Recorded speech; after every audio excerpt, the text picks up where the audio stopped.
হরে কৃষ্ণ। এর আগের ব্লকে সবাইকে দেখিয়েছিলাম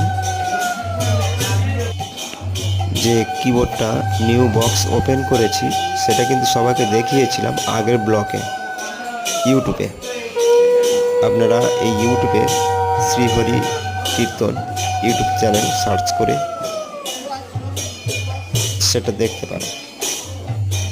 তাই আজকে কিবোর্ডটা নতুন তো আনলাম, কিনে এনে কিবোর্ডটা পূজা টুজা দিয়ে তারপর আমি কিবোর্ডটা হরি বা আসরে বা সব জায়গায় নিয়ে বাজাবো।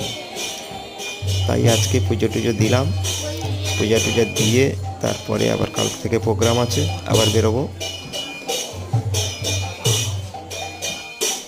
তাই সবাই আশীর্বাদ করো কিবোর্ডটা নিয়ে ভালোভাবে প্রোগ্রাম করতে পারি। নমস্কার, হরে কৃষ্ণ, ভালো থাকবেন সবাই।